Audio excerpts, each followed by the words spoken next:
میں پوچھنا چاہتا ہوں کون مسلمان مسجد کے اندر بم پھوڑنے کے لیے تیار ہے؟ میں پوچھنا چاہتا ہوں کون مسلمان مسجد کے اندر گولہ بارود رکھنے کے لیے تیار ہے؟ میرا دعویٰ ہے، میرا ماننا ہے، میرا اعتقاد ہے، میرا یقین ہے، بلکہ میرے پاس ثبوت ہے اس کے، شواہد ہے اس کے کہ اگر مسجدوں کے اندر کوئی بم دھماکے کرتا ہے، اگر کوئی تقریر جاری کرتا ہے، اس کے پیچھے یا شیعوں کا ہاتھ ہے یا قادیانیوں کا ہاتھ ہے، اس کے سوا کسی اور مسلمان کا ہاتھ نہیں ہو سکتا۔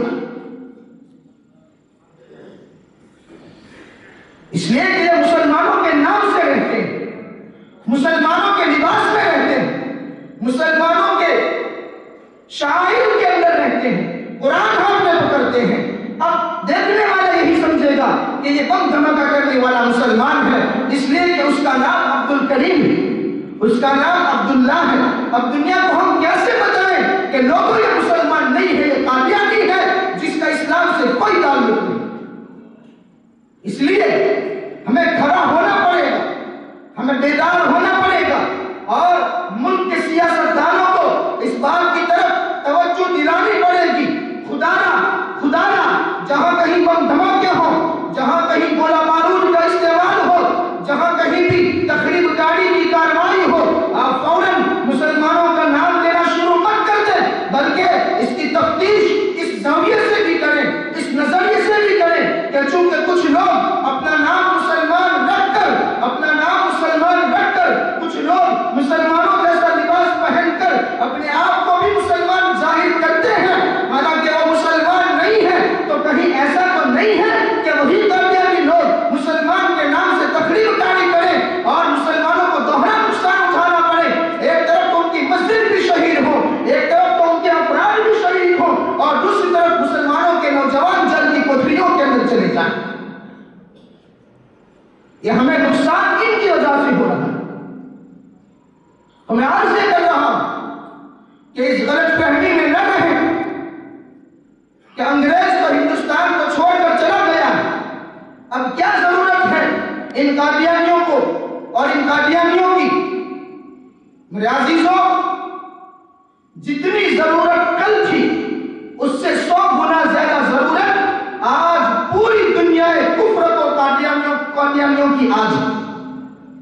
اس لیے کہ کل صرف ہندوستان کے اوپر اقتدار جمانے کا مسئلہ تھا، آج پوری دنیا کے اوپر اقتدار جمانے کا مسئلہ ہے۔ اس لیے ان کو جگہ جگہ اپنی کٹپٹیاں چاہیے، ان کو جگہ جگہ اپنے ایجنٹوں کی ضرورت ہے، ان کو جگہ جگہ اپنے جاسوسوں کی ضرورت ہے، ان کو جگہ جگہ تجربہ کار تخریب کاروں کی ضرورت ہے جو قادیانیوں سے بہتر ان کو حاصل نہیں ہو سکتی۔ آپ کہیں گے مولانا آپ کیوں خامخواہ الزام لگا رہے ہو قادیانیوں کے اوپر؟ یہ تو ایک امن پسند شہری کی حیثیت سے زندگی گزارتے ہیں، خدا کی قسم یہ بگلا بھگت بن کر پھرتے ہیں، یہ بگلے بن کر پھرتے ہیں، ان کے سفید لباسوں کے نیچے کالے دل ہیں، کالے دل۔ ان کی شکلوں کے اوپر مت جائیے، ان کے لباسوں کے اوپر مت جائیے، ان کے شعائر کے اوپر مت جائیے۔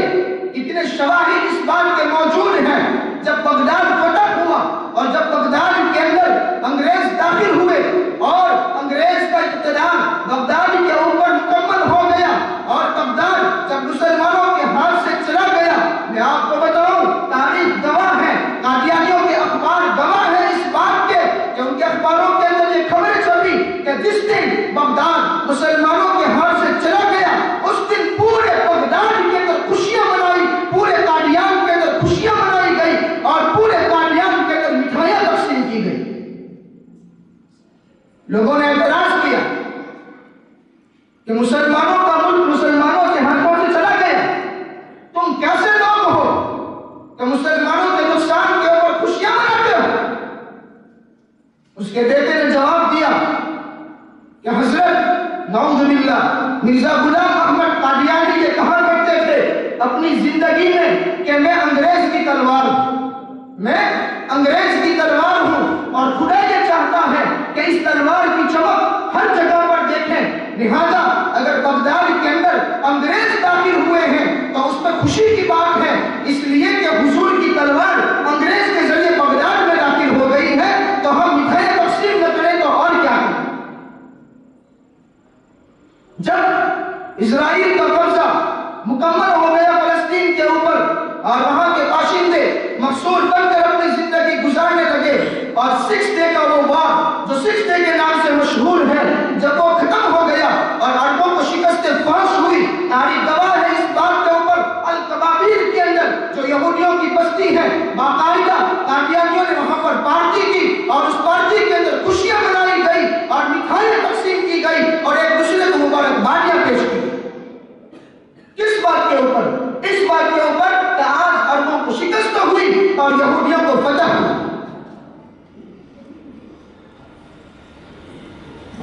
جس وقت عراق کے اندر انگریز داخل ہونا چاہتا تھا، مرزا بشیر الدین نے اپنے سالے کو جس کا نام ولی اللہ ہے یہاں سے بھیجا اور وہاں کسی ایک جگہ پر رکھ لیا. وہ بظاہر کمپنی کے اندر کام کرتا تھا، لیکن حقیقی کام جو تھا اس کا وہ مسلمانوں کے خلاف جاسوسی کرنے کا تھا. جب انگریز وہاں پر داخل ہوا، یہ فوراً آگے بڑھا اور انگریز ٹکڑی جو بغداد کے اندر داخل ہوئی تھی اس ٹکڑی کی رہنمائی کرنے لگا اور انگریز کی رہنمائی کرتے ہوئے وہ سارے مقامات بتائے جن مقامات کے اوپر تسلط حاصل کر کے انگریز وہاں پر اپنے قدم مضبوطی کے ساتھ جما سکتا تھا. یہ وہ گروہ جنہوں نے وقت کے ہر موڑ کے اوپر ہر جگہ انہوں نے مسلمانوں کے پشت کے اندر خنجر بھونکا، جنہوں نے ایک گھڑی بھی ایسی نہیں آئی جو ان کو ملی ہو اور اس گھڑی کا انہوں نے فائدہ نہ اٹھایا ہو. ہر وقت انہوں نے مسلمانوں کے خلاف زہر اگلا ہے، ہر وقت انہوں نے مسلمانوں کی تباہی کے خواب دیکھے ہیں، ہر وقت انہوں نے مسلمانوں کو ناکام کرنے کی سازشیں رچی ہے، ہر وقت انہوں نے مسلمان دشمنوں کے ساتھ ہاتھ ملائے ہیں، ہر وقت انہوں نے مسلمان دشمنوں کے کٹ پٹی بنتے ہوئے ہر وہ کام کر دکھایا ہے جو یہودیوں کو مطلوب تھا. آج بھی چلے جاؤ ریفا کے اندر، حیفا کے اندر جو یہودیوں کی تنظیمیں کام کر رہی ہیں، 1000 ایکڑ زمین کے اندر آج قادیانیوں کی بلڈنگیں اور قادیانیوں کے آفیسیں آج بھی وہاں پر موجود ہیں. حالانکہ یہودی کبھی کسی کو اپنی فوج کے اندر شامل نہیں ہونے دیتے، لیکن قادیانی وہ واحد قوم ہے جس کو یہودیوں نے اپنی فوج میں شامل ہونے کی اور اپنی سرزمین میں رہ کر قادیانیت کی تبلیغ کا کام سپرد کر رکھا ہے. کیوں؟ کچھ تو سوچیں کہ یہ یہودی ان قادیانیوں کا اتنا زیادہ سپورٹ کیوں کر رہے ہیں، کیوں ان کو ہر موڑ کے اوپر آگے بڑھا رہے ہیں. جب پڑوسی ملک کے اندر فیصلہ ہوا اور وہاں کی پارلیمنٹ نے ان کو کافر ڈکلیئر کیا، امریکہ سے فون آتا ہے آپ اپنا فیصلہ واپس لیں ورنہ جو کچھ امداد آپ کے ملک کو پہنچتی ہے وہ امداد آپ کو بند کر دی جائے. آپ کسی قادیانی کے اوپر کہیں ظلم ہوتا ہے وہ فوراً پہنچ جاتا ہے اعلیٰ افسران کے پاس، وہ اعلیٰ افسران پہنچ جاتے ہیں وہ مرکزی حکومت کے پاس اور مرکزی حکومت پہنچ جاتی ہے وہ اقوام متحدہ کے پاس اور پھر پوری دنیا کے اندر شور ہوتا ہے ہمارے ساتھ ناانصافی ہوئی، ہمارے ساتھ ظلم ہوا، ہم مظلوم قوم ہیں، ہم احمدی لوگ ہیں، ہم کو کہیں بھی جائے پناہ حاصل ہے. کیوں ایسا ہو رہا ہے؟ آخر کیوں سارا کا سارا کفر متحد ہو کر قادیانیوں کی پشت کے اوپر کھڑا ہے اور کیوں قادیانیوں کو آگے بڑھا رہا ہے؟ کچھ تو ہم سوچیں اس پہلو کے اوپر. صرف مذہبی طور پر ان کا مقابلہ کرنے سے کچھ حاصل نہیں ہوگا، ہمیں ان سیاسی چیزوں کے اوپر بھی نظر رکھنی ہوگی. میں عرض یہ کرنا چاہتا ہوں کہ یہ وہ لوگ جنہوں نے ہر وقت اور ہر زمانے میں اور وقت کے ہر موڑ پر دنیا کے اندر ہر جگہ میں انہوں نے ان کو جو بھی موقع ملا مسلمانوں کو نقصان پہنچانے کا انہوں نے ایک لمحے کے لیے بھی درک نہیں کیا. انہوں نے ہر آن ان کو نقصان پہنچانے کی کوشش کی. آپ کو بتاتا چلو ظفر اللہ قادیانی جس کو لوگ سر ظفر اللہ کے نام سے یاد کرتے ہیں، یہ پاکستان کا پہلا وزیر خارجہ بنا اور جب اس کے عہدے سے ہٹایا گیا تو یونو کا جج اس کو چنا گیا ہے. یہ ایک زمانے میں اقوام متحدہ کا جج رہ چکا ہے. ایک موقع پر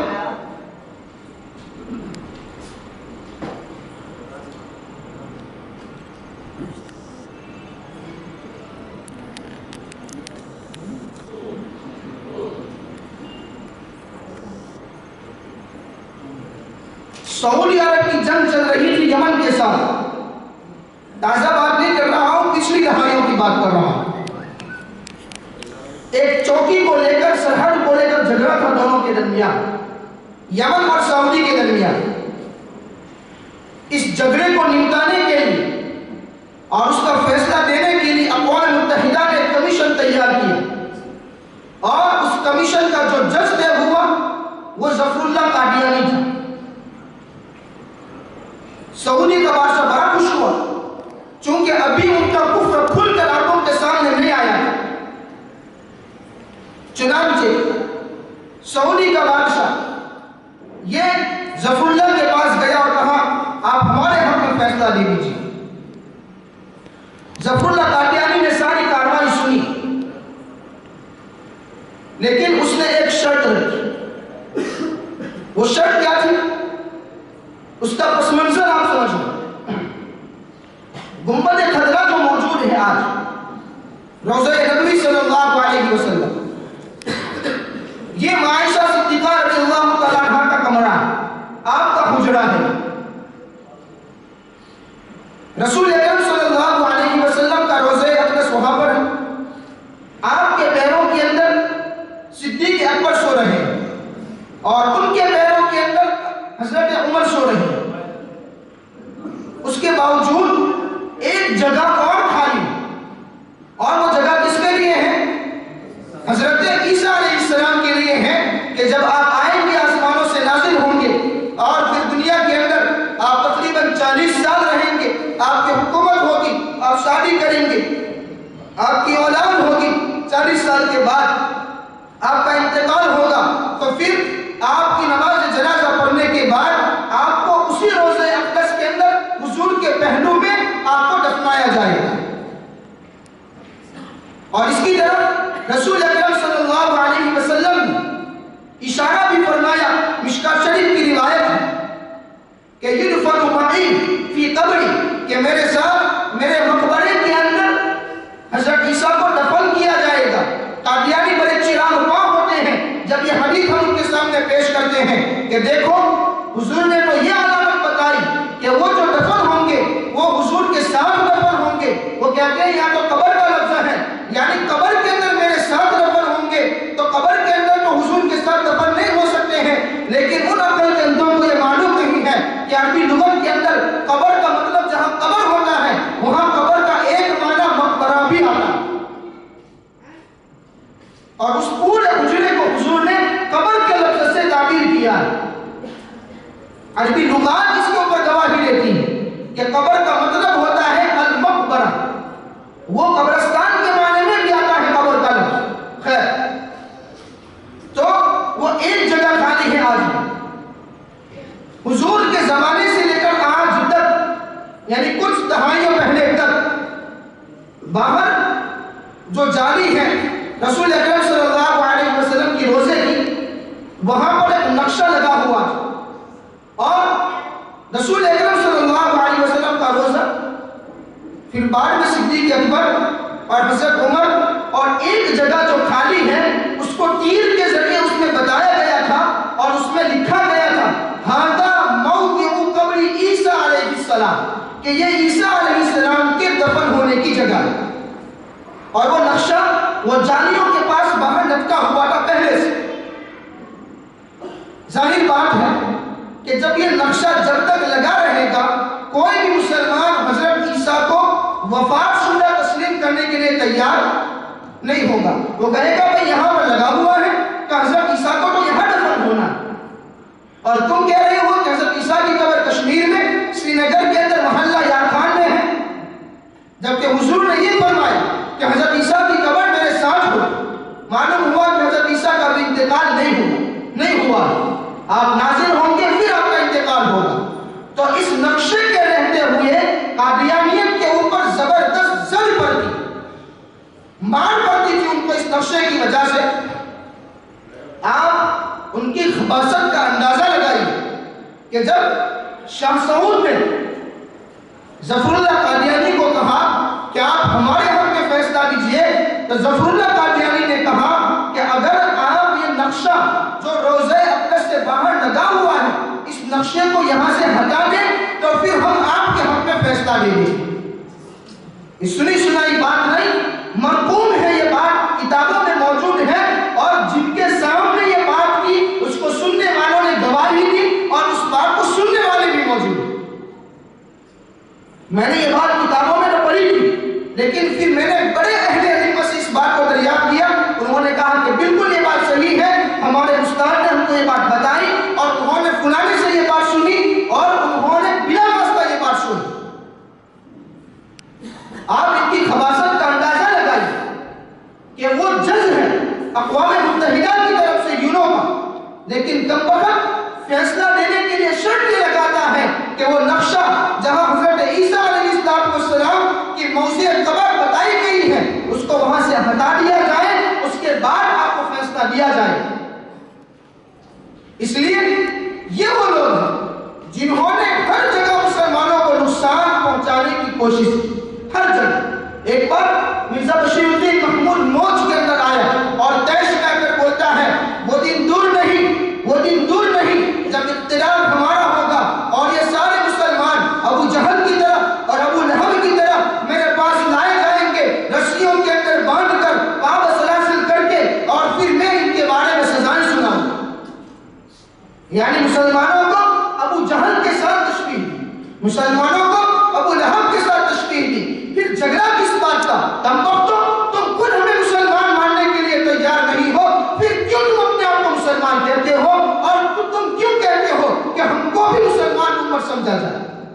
تم تو خود فیصلہ دے رہے ہو کہ یہ موجودہ مسلمان نہیں ہے، پھر جھگڑا کس بات کا کر رہے ہو؟ اس لیے مذہبی بحثوں کے اندر الجھے بغیر، میں یہ نہیں کہتا ہوں کہ اس کے اندر نہ الجھا جائے، لیکن ان کی جو سیاسی داو پیچ ہے، ان کے جو سیاسی دعوے دعوے ہیں، اس کے اوپر بھی گہری نظر رکھنے کی ضرورت ہے. گہری نظر.